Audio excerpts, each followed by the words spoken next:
Bom dia a todos, bem-vindos ao Grande Round do Hospital de Clínicas 2014.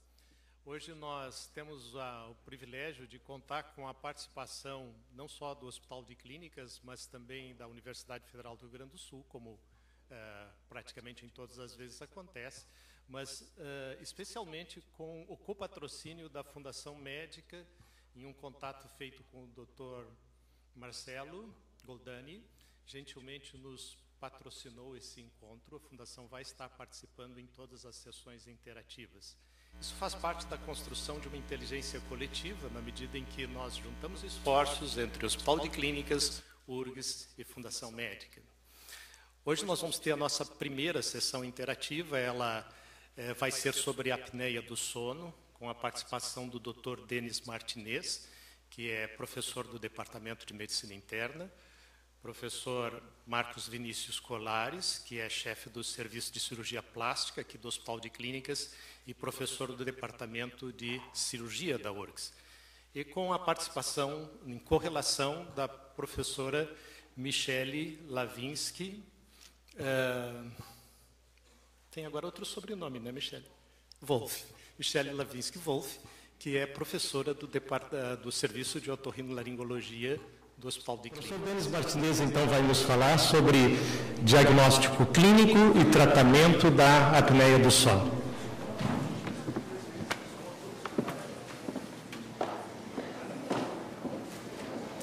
Bom dia a todos. Obrigado, professor James, professor Colares, pelo convite para participar deste momento de inovação aqui, para falar de um assunto que há mais de 30 anos eu venho estudando e que,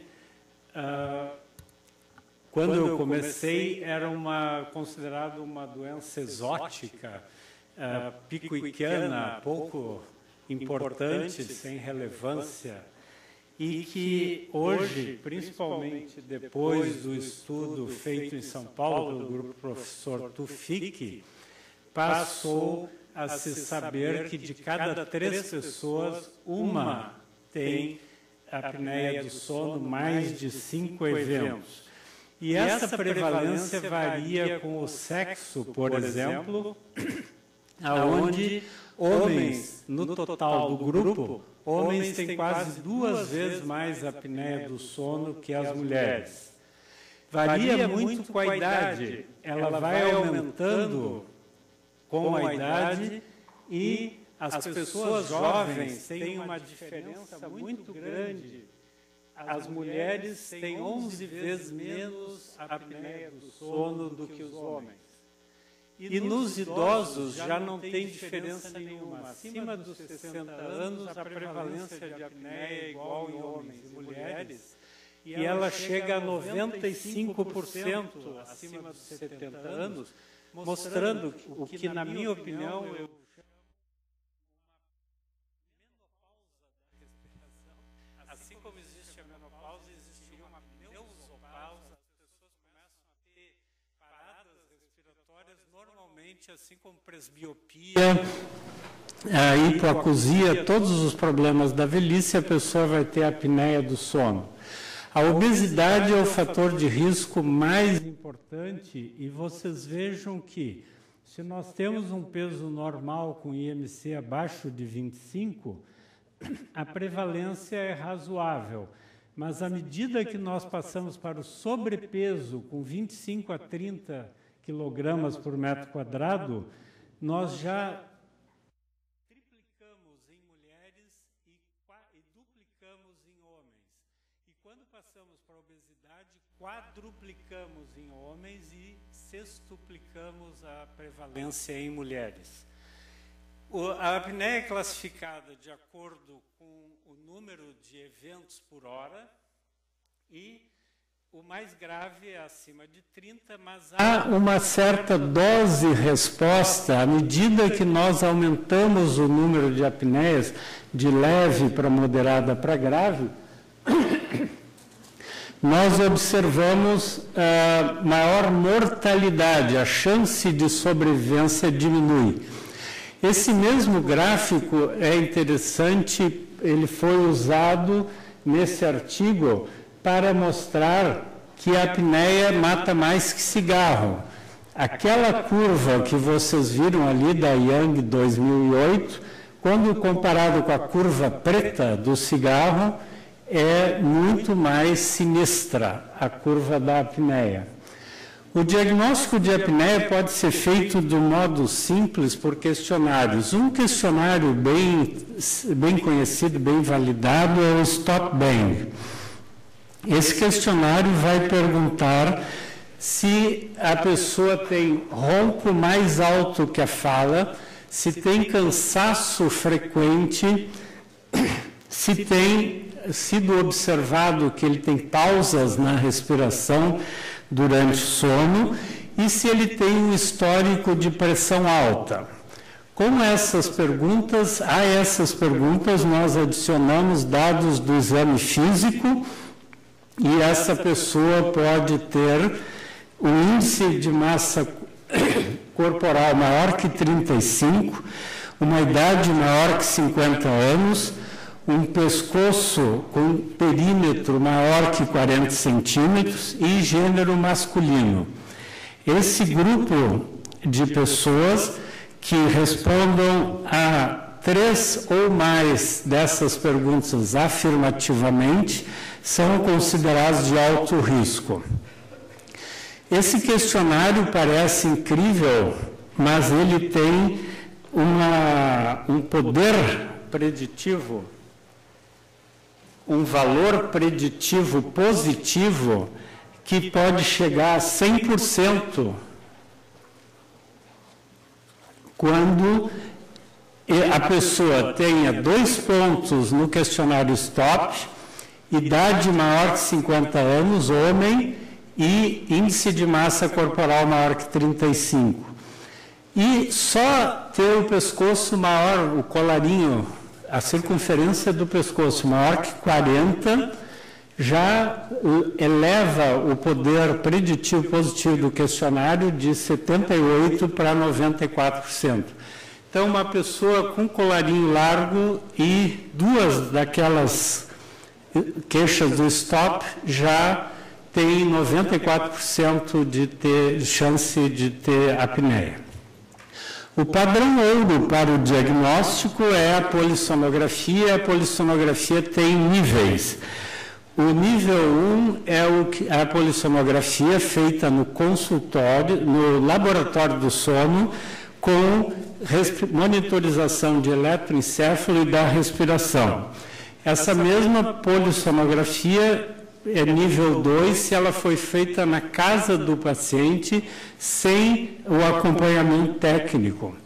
Ela é nível 3 quando se registra apenas os parâmetros ventilatórios.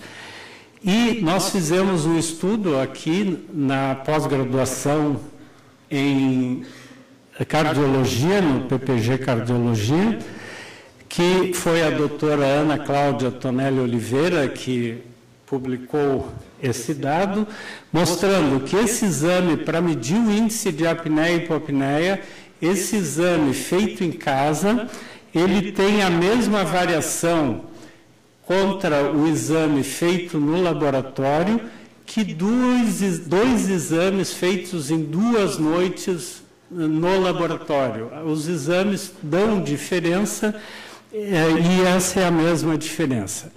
A polissonografia nível 4 pode ser feita com um canal só, por exemplo, o oxímetro. E vocês vejam que, olhando uma oximetria da noite inteira, nós vemos que essa pessoa teve muito poucas quedas de oxigênio. Provavelmente, se tem apneia, é um caso leve, que não merece muita preocupação. Essa pessoa já tem mais quedas de oxigênio, portanto, ela deve estar parando de respirar mais vezes.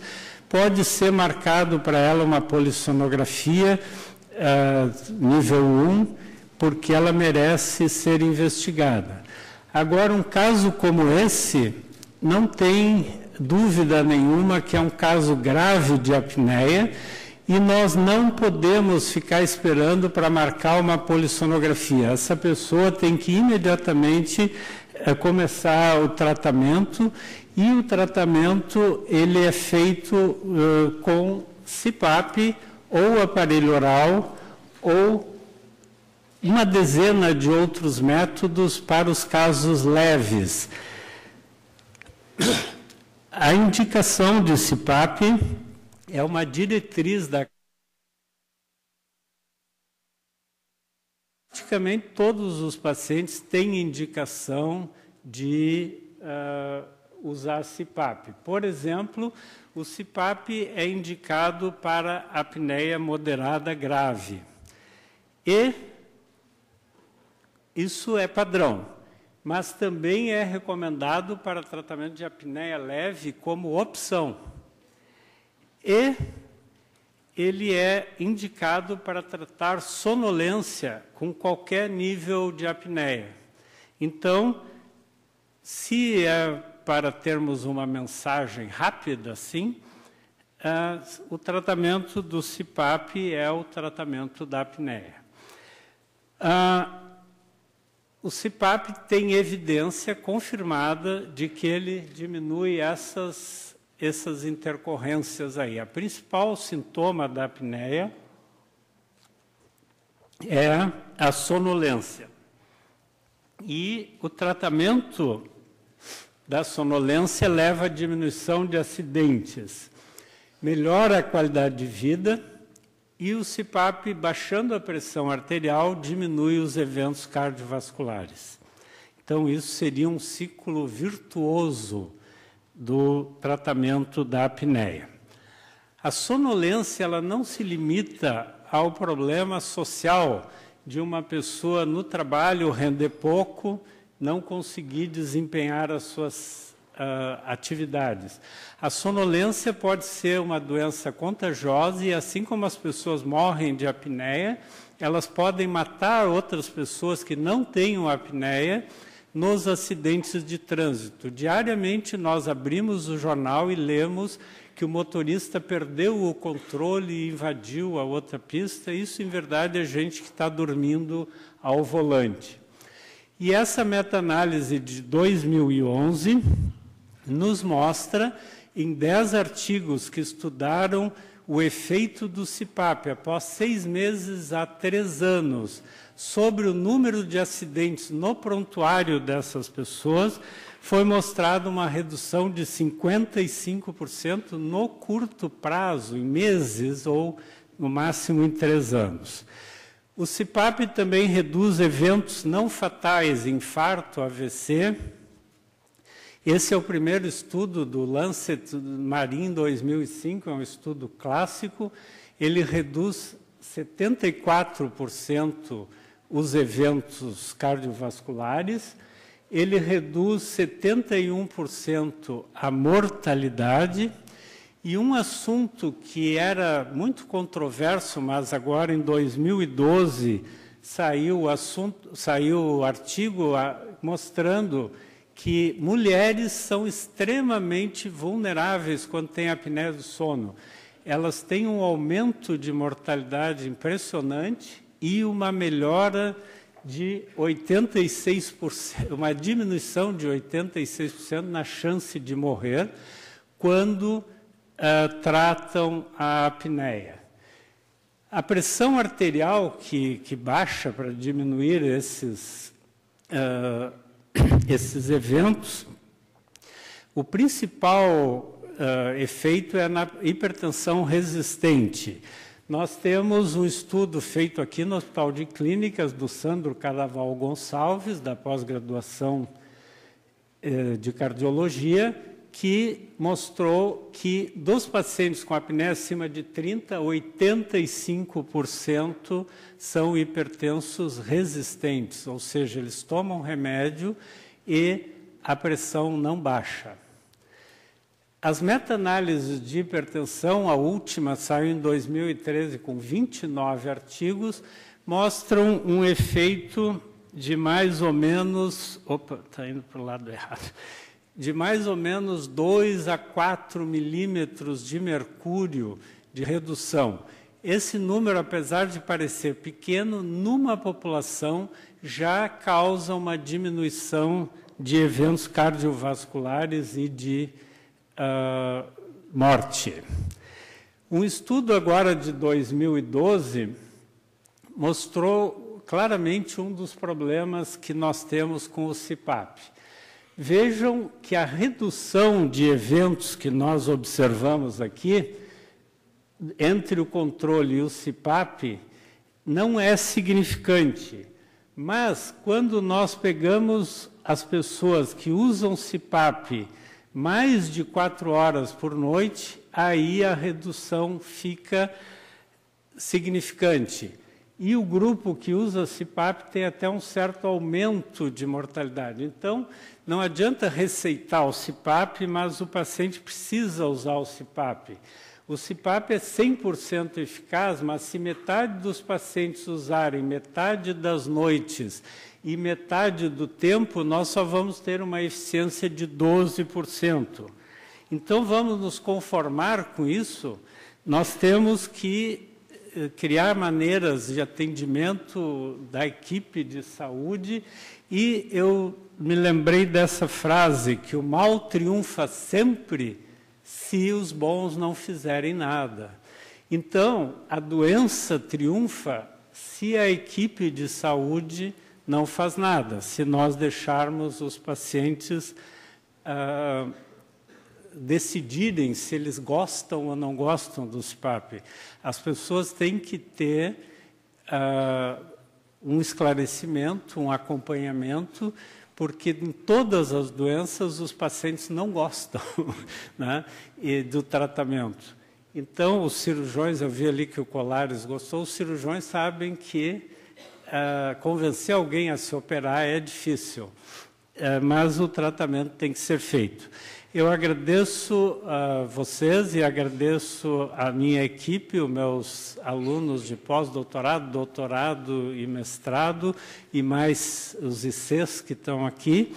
E se vocês precisarem alguma referência, podem mandar um e-mail que eu envio. Obrigado.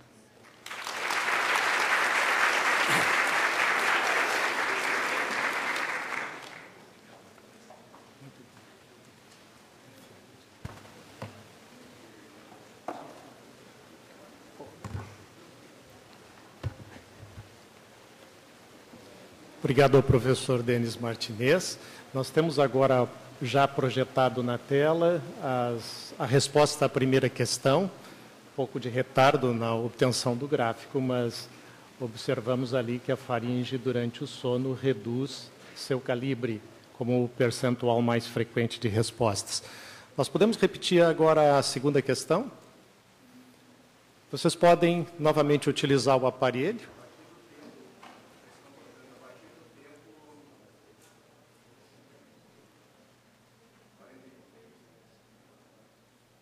Podemos começar? Podem fazer a utilização do aparelho.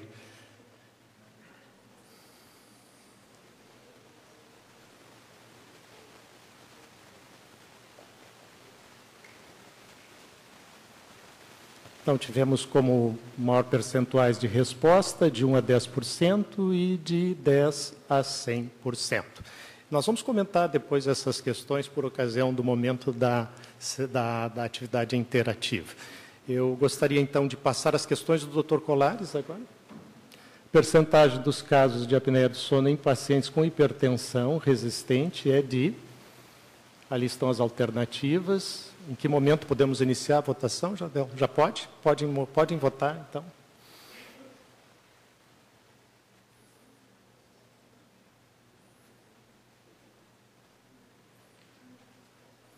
e 42% ficaram com as alternativas 3 e 4. Posteriormente comentamos.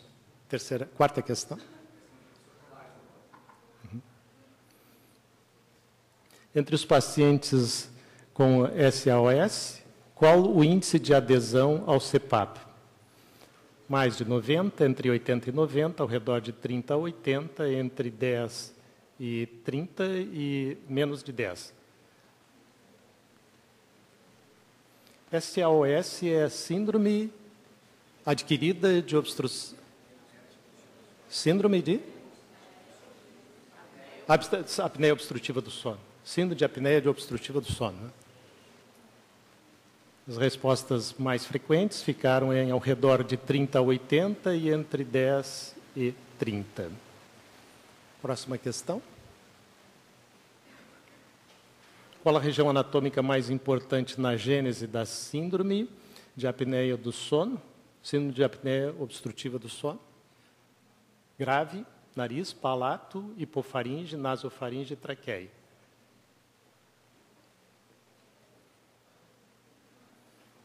Muito bem, hipofaringe. Vocês conhecem bastante de apneia do sono, pelo que a gente pode perceber, né? Qual o tempo de duração de uma cirurgia de avanço maxilomandibular? Menos do que 2 horas, entre 2 e 4, 4 e 6, 6 a 8 ou mais do que 8?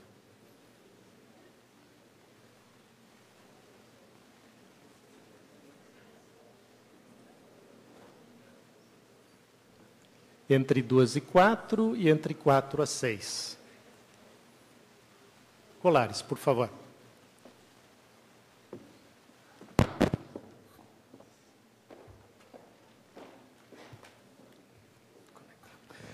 Bom, queria agradecer ao James e poder participar dessa nova modalidade, que eu acho que vai ser muito interessante, muito importante no desenvolvimento das atividades dos nossos grandes rounds. Aqui é um modelo muito interessante, variar o modelo e obter outras interações, né? Nós vamos falar do manejo cirúrgico desses pacientes com síndrome da apneia obstrutiva do sono, desde que nós tenhamos imagem.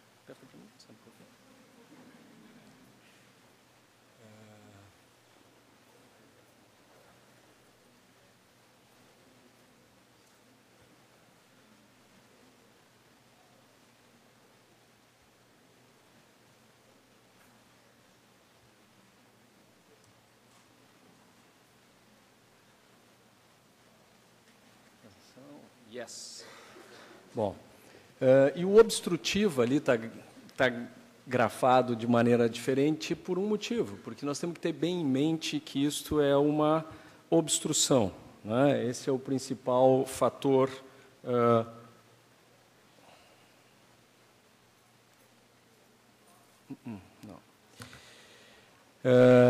Está bem claro para todos nós que o tratamento de escolha, o gold standard para o tratamento desses pacientes é o CPAP. Está bem claro também que as órteses orais, elas são efetivas nas apneias leves e que não são isentas de complicações. Hoje é muito frequente, se usa muito indiscriminadamente essas órteses orais, sem ter ideia dos danos eventuais que elas podem causar na oclusão, na articulação temporomandibular. O que resta para nós é definirmos, né, a partir desta revisão, definirmos qual é o nicho do tratamento cirúrgico. Ou seja, está bem claro que tratar esses pacientes cirurgicamente, indiscriminadamente, não é o correto, mas também está bem claro, e cada vez com trabalhos mais consistentes, mostrando que sim existe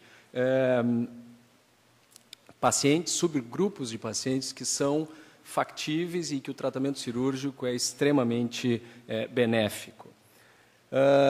Um desses subnichos, um desses grupos são os pacientes com alterações esqueléticas bem marcadas.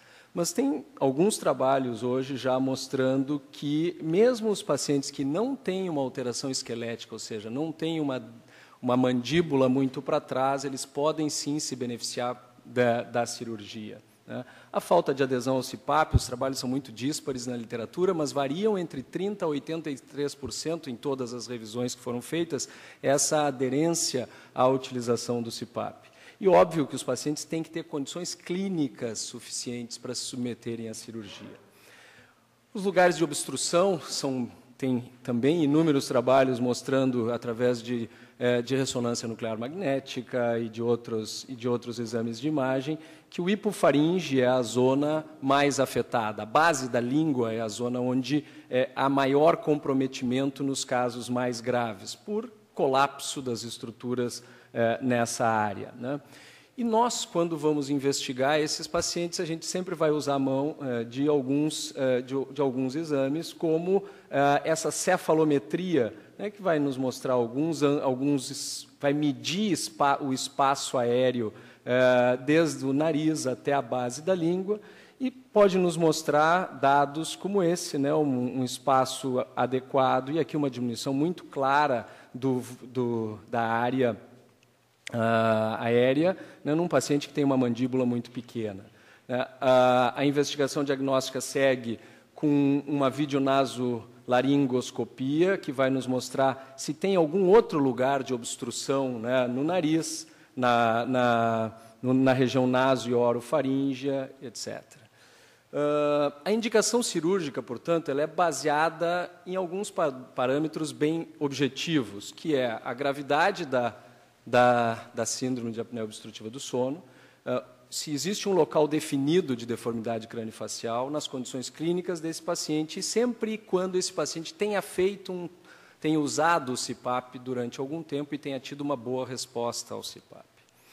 As opções cirúrgicas se concentram no nariz, né, no palato e no avanço maxilomandibular. Estas outras opções cirúrgicas ou não têm dados muito objetivos ou estão em desuso, né? A disjunção maxilomandibular vem crescendo, mas ela só é efetiva em pacientes com uma atresia transversa grave. Precisa uma osteotomia, não é empurrar os dentes para o lado, precisa separar o osso mesmo para que ela seja efetiva, né? A diminuição da base da língua só em casos em que tem uma macroglossia marcada.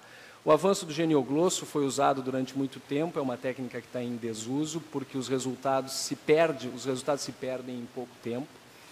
E na realidade, nós temos as cirurgias no nariz, de septo, né, as úvulo-palato-faringoplastias nas suas variantes, e o avanço maxilomandibular como o carro-chefe das cirurgias nessa área.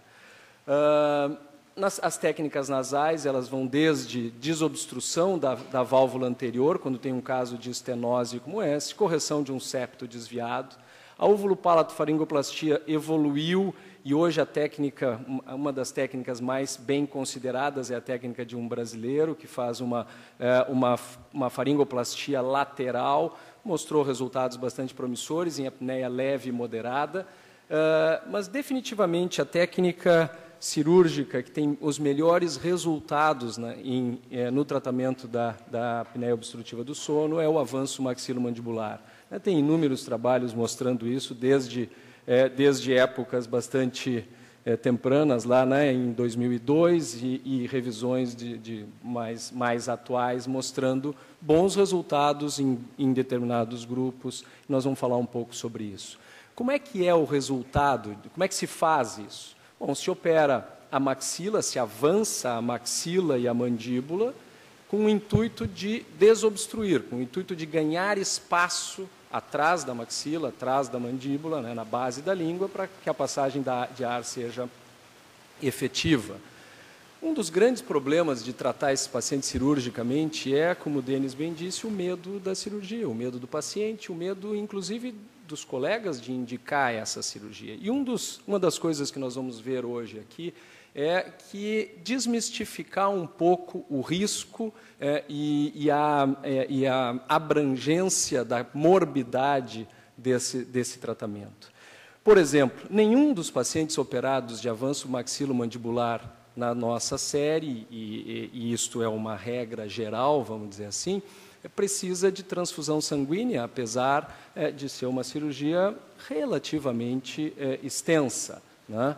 Tempo cirúrgico, que é uma outra coisa bastante considerada, né, na nossa série, a média de tempo cirúrgico é em torno de 3 horas e meia para um avanço maxilomandibular. O tempo de internação desses pacientes é menor do que 3 dias, e nenhum deles vai para a UTI no pós-operatório. Mesmo os casos graves, os casos mais graves são manejados com uma permanência na primeira noite na sala de recuperação pós-operatória. Como complicações, nós tivemos pacientes, um caso de sinusite, um caso de infecção na mandíbula no pós-operatório, todos eles controlados com antibiótico terapia de ambulatório, sem perda de resultado. E em 3 pacientes nós tivemos que retirar placas por reação de corpo estranho, como nesta paciente aqui. Bom, nós temos 32 pacientes operados com um segmento médio de 6 e poucos anos, né? Pacientes que tinham uma média de um IH médio de 38 e que no pós-operatório baixou para 4, em média, né? Porcentagem de tempo de sono em apneia 41%, abaixo de 2, saturação mínima na DIR desses pacientes de 81, em média 92. E com isso nós podemos dizer, isso é um conceito, né, de sucesso cirúrgico. Sucesso cirúrgico significa sempre que o resultado desses pacientes no pós-operatório é um índice de apneia e hipopneia abaixo de 20 nos pacientes graves, ou que pelo menos eles tenham reduzido em 50% o índice de apneia. Como vocês veem, todos esses 32 pacientes, o que pior resultado teve, o índice de apneia e hipopneia era 9,3. O conceito de cura cirúrgica significa que o paciente tem que ter menos de 5 apneias por hora, então que ele não tenha mais apneia. Em quase 70% desses 32 pacientes, 23 pacientes, se me recordo bem, tiveram como resultado a médio e longo prazo um IH abaixo de 5%. Isso vem ao encontro desta revisão sistemática, né, do Guilherme, mostrando resultados bastante similares aos resultados que nós tivemos nos nossos pacientes. Então, dá para dizer que está bem determinado hoje que sim, a cirurgia é efetiva e é efetiva num número grande de pacientes e os resultados são duradouros. Eu vou mostrar para vocês alguns exemplos para vocês terem ideia de que o tipo de paciente não é aquele estereótipo do cara que tem a mandíbula lá atrás, que é velho, etc, etc. Esse é um paciente de 22 anos com um cefalograma bastante próximo do normal, o normal aqui é 80, quer dizer, ele não era um retrognata muito grave, e eu fiz um avanço de 16 milímetros nesse paciente, porque ele tinha um IH de 57, em 10 anos de pós-operatório, ele permanece com resultados dentro da normalidade, né? Num avanço bastante grande. E era um paciente que não tinha uma deformidade esquelética grave. Essa moça, sim, tem uma deformidade esquelética grave, e ela optou por fazer um tratamento ortodôntico antes de fazer a cirurgia, o que não é regra nos pacientes com apneia grave. A apneia grave, tu tem que operar os pacientes independente da oclusão deles. Então, os pacientes que optam por fazer ortodontia prévia, eles têm que ser mantidos com CPAP ao longo de todo o tratamento ortodôntico, que dura mais ou menos um ano e meio. Então, essa paciente fez o tratamento ortodôntico e foi operada. Foi um avanço mandibular de 11 milímetros, um avanço de mento de 6 milímetros, uma intrusão e avanço de maxila. E os resultados da polissonografia dela, de 2004, eram IH de 43. 9 anos depois, ela mantém os resultados e resultados dentro da normalidade. Um paciente idoso, também não com uma grande deformidade esquelética, né? Um SNA de 77, o normal é 82, um SNB de 77 também, o normal é 80, e que fez um avanço de 12 milímetros, se me lembro bem, passando a ter uma protrusão maxilomandibular, né? Uma protrusão maxilomandibular que não é uma coisa evidente, que não desfigura o paciente, né, com um avanço de 12 milímetros. Ele tinha um sono muito ruim, a qualidade do sono dele era muito ruim, e, fundamentalmente, tinha um índice de apneia e hipopneia de 49. Então, 10 anos depois, ele permanece dentro de padrões de normalidade. Com isso, dá para dizer que, nos nossos segmentos pós-operatórios, Esses pacientes ficam entre 1 a 5 dias hospitalizados. E todos eles fazem uma videonasendoscopia no pós-operatório imediato e a médio e longo prazo. Eles usam CPAP, os que têm apneia grave, da alta hospitalar até pelo menos 30 dias depois da cirurgia. Repetem cefalometria em 6 meses, pelo menos, para ter ideia do avanço que foi conseguido. E repetem polissonografia em 6 meses, depois que grande parte do edema pós-cirúrgico já foi embora, repetem 2, 5, 10 anos, fazem controles a longo prazo. Porque o tratamento cirúrgico ele não é definitivo, né? As pessoas envelhecem e elas podem ter perda de resultado a médio e longo prazo. Mas uma das coisas fundamentais que eu diria é que, mesmo que haja uma perda de resultado a médio e longo prazo, esses pacientes passaram grande parte da sua vida sem necessidade de preocupação alguma no seu dia a dia. Eles operaram e estão curados a médio e longo prazo, até que a doença eventualmente apareça de novo. Para concluir, eu diria que a cirurgia é, sim, quando corretamente indicada, eficaz no tratamento da apneia obstrutiva do sono. Ela tem baixa morbidade. Ela não é uma cirurgia ortognática pura, não se engane, não é um tratamento de oclusão, como muitos nós fazemos. Não, ela é um tratamento médico, ela é um tratamento de uma doença grave. Os pacientes com deformidade esquelética, eles sim têm um melhor prognóstico, embora os que não têm deformidade esquelética também se beneficiem, e que talvez a falta de adesão ao CPAP seja um fator bem importante. Eu acho que nós temos que lutar nos dois lados, né? Melhorar a adesão ao CPAP, eu acho que é fundamental isso, né?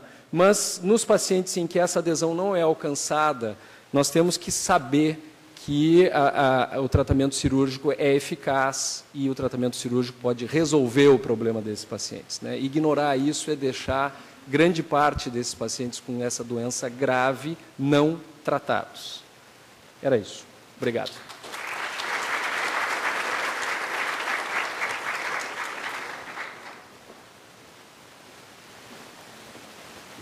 Bom, fazendo a correlação entre os aspectos clínicos e os aspectos cirúrgicos, vamos chamar então a professora Michele.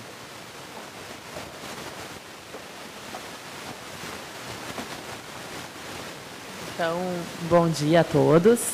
Pode passar, por favor, a minha apresentação. Eu gostaria, em primeiro lugar, de agradecer à comissão organizadora, ao professor Colares, pela oportunidade de participar desse grande round, nesse formato diferente, que foi proposto que a gente tem um objetivo mais interativo. Então, foi pedido a mim que faça um breve fechamento, correlacionando a parte clínica com a parte cirúrgica, que é o nosso dia a dia como otorrinolaringologistas, né? Nós trabalhamos com essas duas possibilidades e, por isso, então, eu vou fazer um breve fechamento e introduzir a questão interativa das perguntas com o auditório. Então, só um minutinho. Posso passar? Então, tá. Não está funcionando? É só passar? Deu. Então, assim, concluindo, nós estamos falando sobre um problema altamente prevalente, que não é só uma questão estética sem querer, que muitos pacientes e a população leiga e a população médica muitas vezes pensa que é um problema de ronco, de atrapalhar o parceiro. Não, é um problema que tem aspectos importantes, impacto importante, como foi bem exposto, na qualidade de vida, né, com aumento de morbidade, mortalidade e riscos bem definidos para problemas cardiovasculares, acidente vascular cerebral, como mostrou o Dr. Denis, acidente de trânsito, e isso deve ser visto assim. Cada vez mais, e esse é um conhecimento recente que vem se formando, a questão da medicina do sono deixa de ser um problema de um profissional tratando uma doença específica, sem olhar para os lados, e passa cada vez mais a ter uma visão mais ampla e abrangendo várias especialidades que se integram e contribuem no diagnóstico e no tratamento. E isso a gente não pode esquecer e tem que estimular. E por isso eu acho que vale muito essa questão interativa de várias especialidades discutindo o mesmo tema. E, como falou bem, eu vou só resumir nos próximos poucos minutos, como a gente tende a pensar na escolha do tratamento, porque é um problema com várias facetas, né, que vai desde o ronco primário até a apneia grave, e com várias possibilidades de tratamento, né. Então, o CPAP, que poderia servir para todos, se todos usassem, e a gente tem que trabalhar isso, mas não é um tratamento que é bem visto por muitos, né. O aparelho intraoral, né, que para casos leves e moderados pode ter algum, e tem algum benefício. A fonoterapia com exercícios orofaciais tem ganhado papel para casos também leves e moderados, e isso está se estabelecendo devagar e crescendo devagar na literatura. E os casos cirúrgicos, que são o nosso chão, então, e já foram bem explicitados, Dr. Colares. Então, na escolha do tratamento, o que nós temos que levar em consideração? Sim, a severidade do quadro é diferente. Estamos falando de um paciente que tem só ronco, e um paciente, como mostrou o Dr. Denis, com muita apneia e com bastante outros eventos durante a noite. Também é inevitável a gente conversar com o paciente, saber, e é importante saber da preferência do paciente, porque o resultado vai depender da adesão ao tratamento, e levar bastante em considerações também os fatores anatômicos.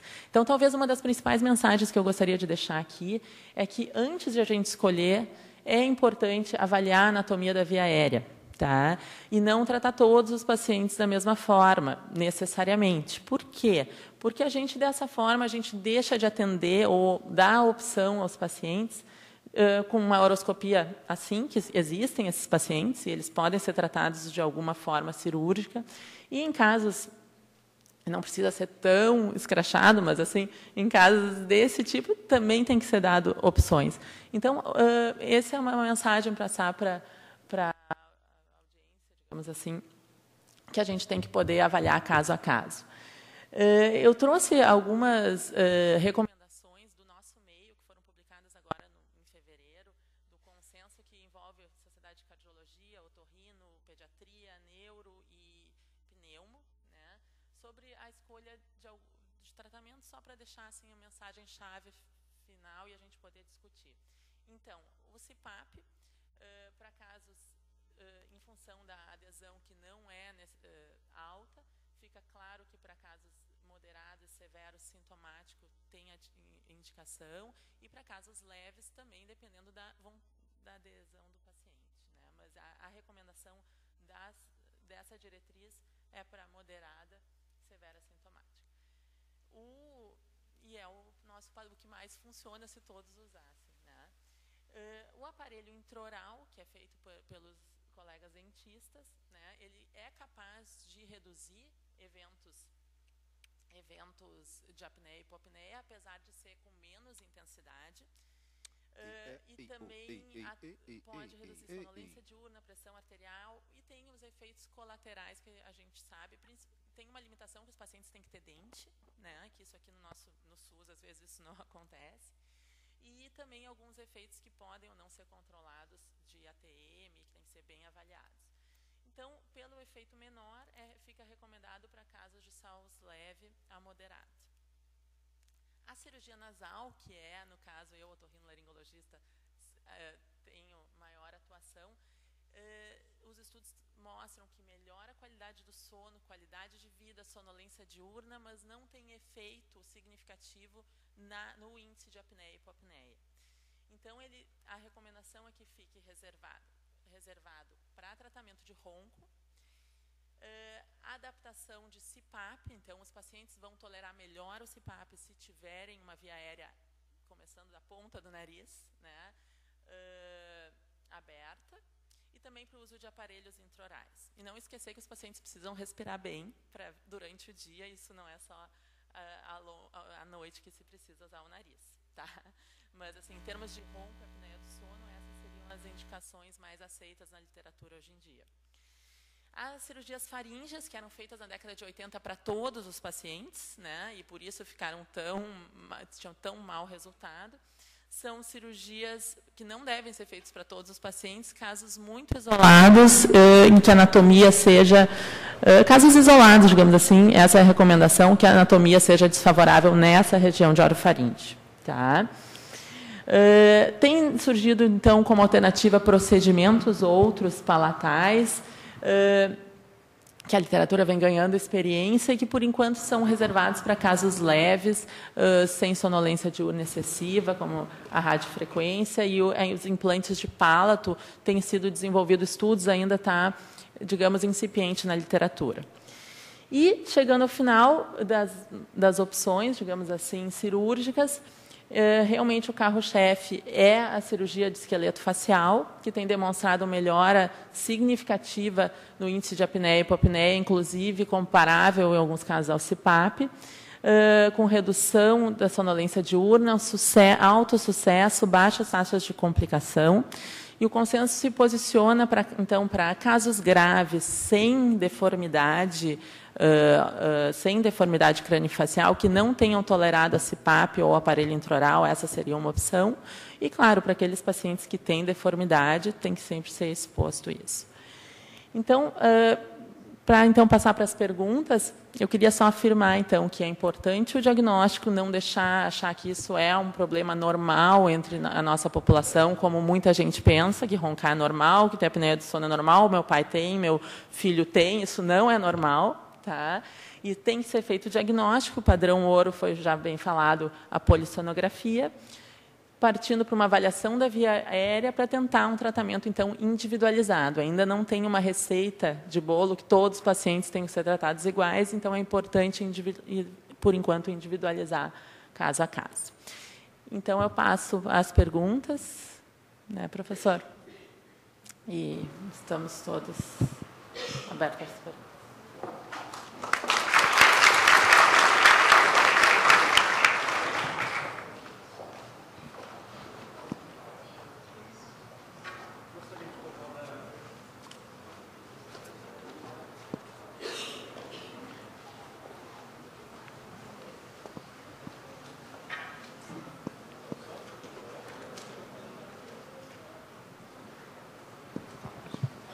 Alô?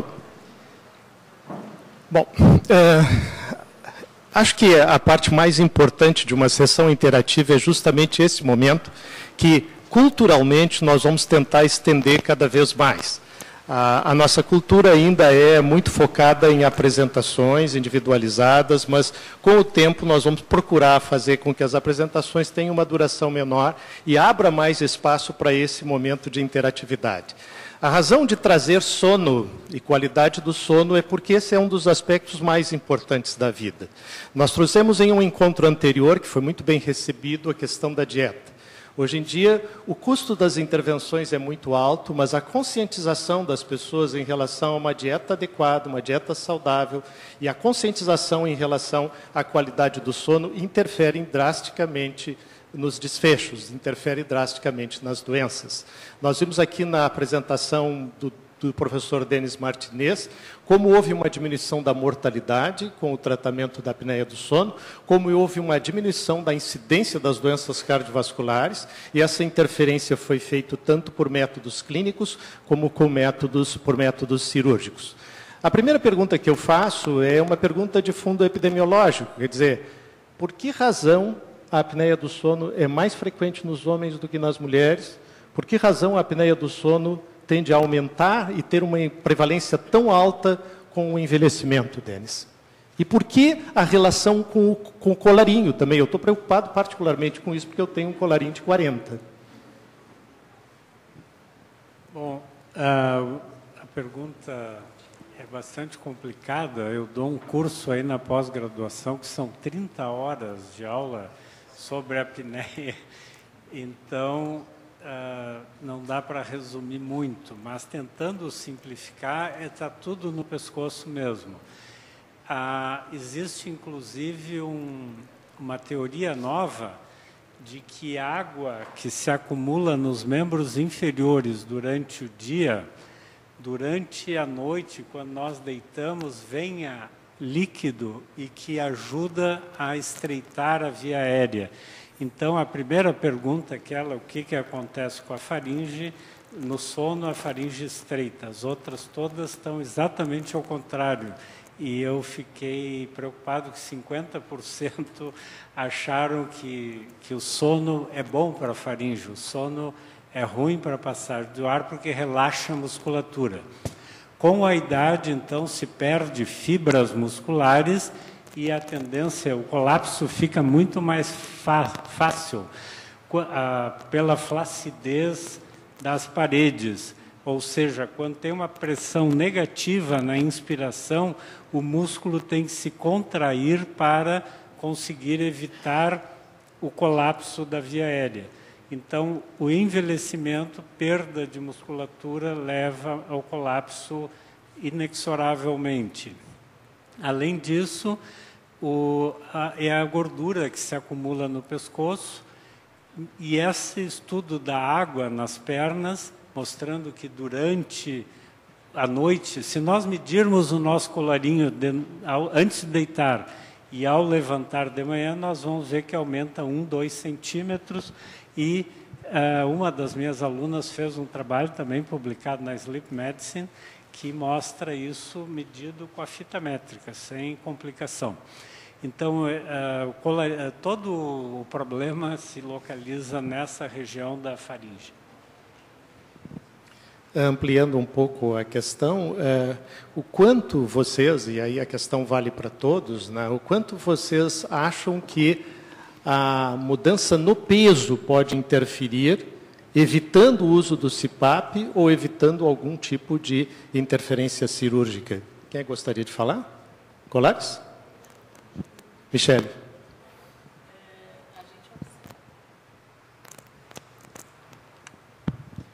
A gente observa que esse é um fator muito associado à obesidade, um fator muito associado com a apneia do sono.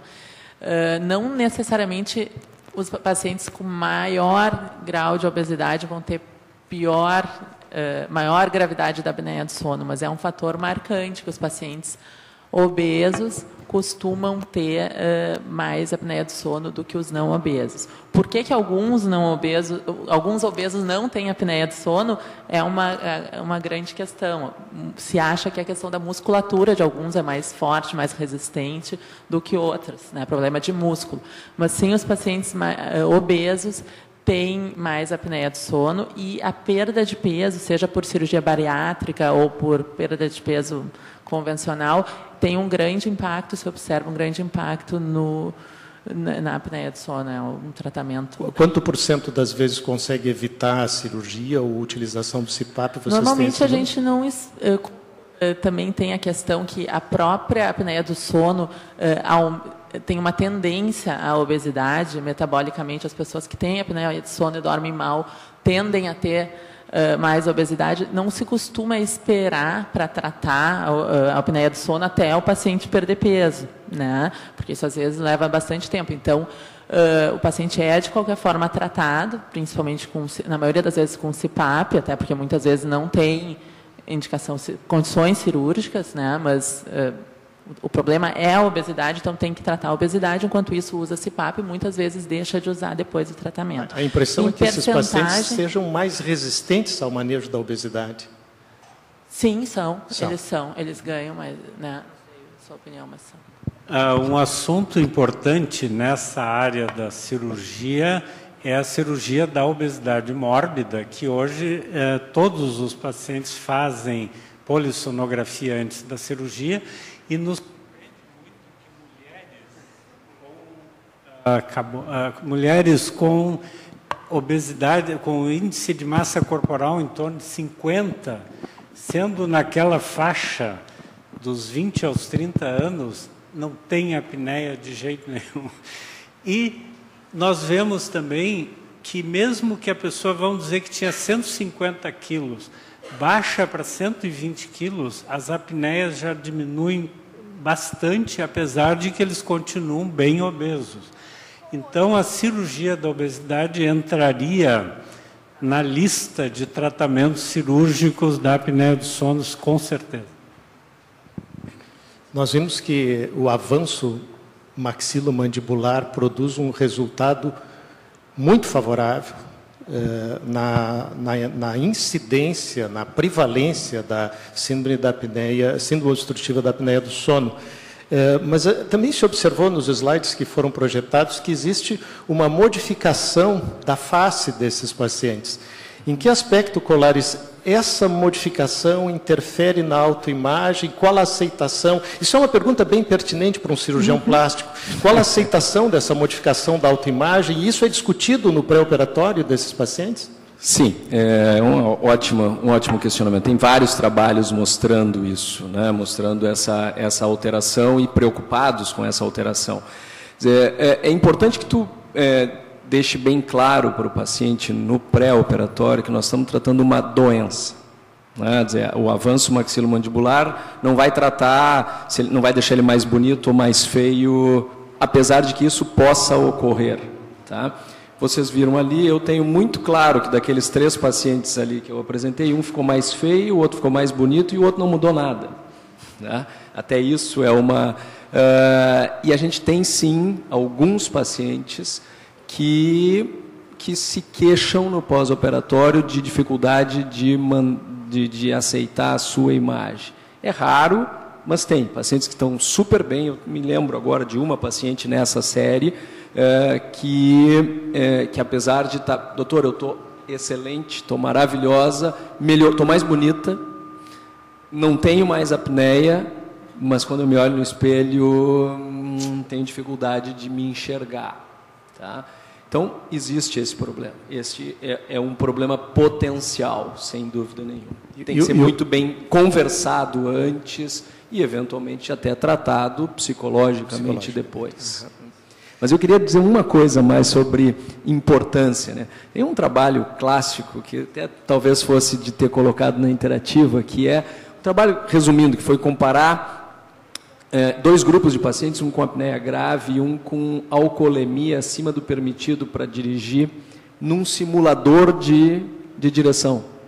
E obviamente, qual desses grupos tu acha que teve piores resultados num simulador de condução de automóvel? O cara que está com alcoolemia acima do permitido ou o cara com apneia grave? Provavelmente apneia. O paciente com apneia grave, desempenho dele na direção, ele é pior do que o cara com alcoolemia acima do permitido pela legislação. Então, isso é para que vocês tenham uma ideia real da importância dessa doença para a sociedade, não só para o indivíduo, como o Denis já tinha muito bem levantado antes. Alguém do auditório gostaria de fazer alguma pergunta ou algum comentário, esclarecer alguma dúvida? Provavelmente muitos de vocês hoje presenciaram na imprensa essa semana um acidente que ocorreu em São Paulo, em que um motorista de ônibus, absolutamente consciente, com 30 anos de experiência já na mesma empresa e nunca tendo sofrido qualquer tipo de acidente, ele ultrapassa a linha média entre 2 pistas e provoca a morte de aproximadamente 3 ou 4 crianças e ferimentos graves em outras pessoas. Essa pessoa foi entrevistada em um dos jornais dos nossos sistemas de mídia e ele se prontificou a responder questões e perguntaram a ele o que tinha acontecido e ele disse que não tinha consciência de absolutamente nada, que em um determinado momento ele acordou e percebeu que aquilo tinha ocorrido e foi uma questão de segundos. Segundos, não chega a minuto. Vocês acham que, eventualmente, isso poderia ser atribuído à apneia de sono? Era um senhor já com uma certa idade, relativamente peso, talvez um pouquinho MC acima da média. Vocês acham que poderia ser a apneia do sono? Denis? Bom, esse tipo de questionário e exame físico que eu mostrei no STOP, muito parecido com isso, em 2008 saiu uma resolução do CONATRAN que para dar carteira de motorista, um motorista profissional teria que passar por aquela avaliação, medindo o colarinho, medindo pressão, medindo índice de massa corporal, fazendo um questionário de sonolência. E esses pacientes que fossem mal nesse teste deveriam fazer polissonografia. Isso está numa portaria de 2008 do CONATRAN e até hoje não aconteceu nada. 6 anos, nós parece que fizemos 2 ou 3 polissonografias para o DETRAN. Em 6 anos, dá uma a cada 2 anos. Quando o caso é óbvio, quando a pessoa realmente dorme na frente do médico, aí ele se lembra da apneia do sono. Então, assim, as leis existem, as portarias existem, nos Estados Unidos é obrigatório, o paciente tem que comprovar que está usando CPAP, para ele pegar um paciente com apneia numa empresa de transporte, tem que entregar o cartão do CPAP para ver se ele dormiu com o CPAP para poder pegar o volante. Então, essa consciência está aumentando e no Brasil, daqui a uns dias vão fazer uma lei também, ou vão fazer N leis, e vai continuar as pessoas morrendo, 50 mil pessoas por ano, das quais se acredita pelo menos uns 30% devido à apneia do sono. Algum comentário adicional sobre essa situação? Mais alguma pergunta? Bom, se vocês puderem responder o nosso questionário de avaliação, é só passar o smartphone sobre o QR Code, né? E ali vão aparecer as questões bom, médio, ruim. Não tenham constrangimento em responder. A opinião de vocês é muito importante para que nós possamos conduzir melhor as próximas sessões. Muito obrigado a todos. Até a próxima.